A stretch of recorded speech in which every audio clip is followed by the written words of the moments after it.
Well, here we go again. And what I'm up to today is I'm doing the scuff and buff on the back half of the car. I've went over this,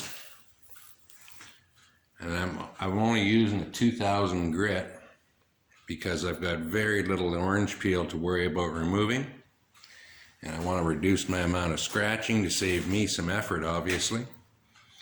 What I'm using for my sand is just a wet sand foam block with 2000 wet paper. Do that all by hand in the crisscross pattern like always. And then over top of that, this is a finishing sander. It's not a DA. And the difference is this has a very short stroke on it. I don't know what the actual stroke is, probably 1/4 inch or something like that, where a DA is probably a 1/2, 5/8. And anyway, that's a 2000 pad on an interface pad. And what that does, I'm using a thick one on this car, is it absorbs any variations. And because there's so many curves, that's why I'm using a thicker pad. After that, then I'm going through the stages of rubbing compounds. And the first one being the white. And I don't know if you'll be able to see it or not, but I've been over this once already. And I can see some very fine little scratches still showing through. The other side's nice. And what that says is this is my wrong-handed side of the car where it's harder to get the polisher in there.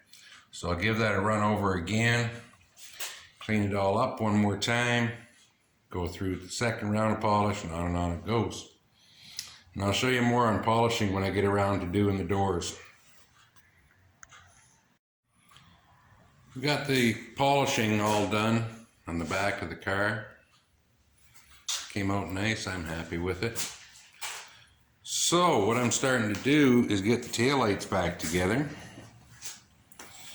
And for 74, and I think it's 74 only, all you have is a mounting plate in the back side. And I'll show you the light that goes in there.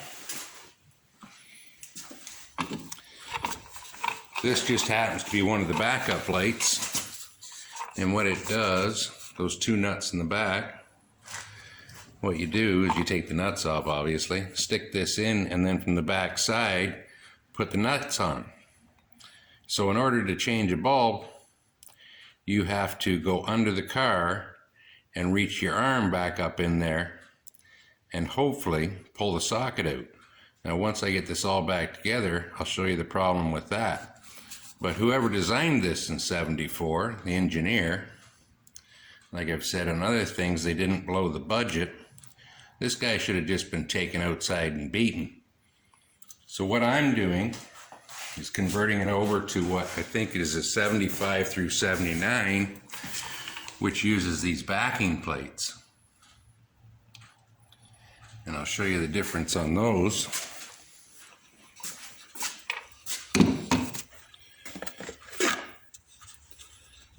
This is the 75 version, which uses this plate, which bolts to the original mount. And then this light sits on top, and the two screws go through the face. So that if you do have to change a bulb, you pop the two screws and pull it out. So I popped the two inserts out of one of these mounting brackets or flanges, and I've mounted it in. Now this is the outer. The only good thing about the outer is that very top bolt, I elongated it slightly upward. And then I've reached through the two square holes that you see are for the mounts for the light. I've marked those with a Sharpie, and also that lower mounting bolt. So now I'll take this back off, drill those all, and I'll bring you back. So I've reached in there and popped all the holes that I need. And you'll notice these ones on the side, I've squared them off. And the reason for that is you'll notice the mounts for the tail lights are square. So I took them a little bit big so it gives them some room to move around. So I will get those in and get the tail lights mounted. At the end of that foolishness, I've got the rings mounted in this side, and you will notice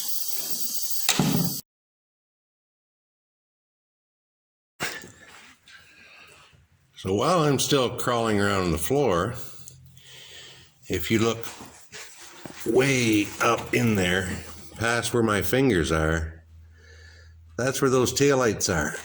So on the original taillights out of here, you had to be able to weasel your arm up past that rebar, which you're looking right at, and somehow get your hand in there to twist that socket out to change a bulb. So what I'm really saying is you had to pull this rebar right here out of the way. Yeah, whoever designed it should have been beaten. But anyway, at the end of it all, taillights are in. And when I went to video this little portion, I found out that the camera was out of storage. So that's why you didn't see too much of it. But anyway, they are in. And also license plate lights in. I put side markers in while I was at it. Put the exhaust back up. Another little item you'll notice here, the spare tire carrier's got lots of nice blue overspray on it. The muffler's got nice blue overspray, none of which is from me. But I will clean it all up. Make it look nice. So, till next time. Thanks for watching, and we'll catch you then.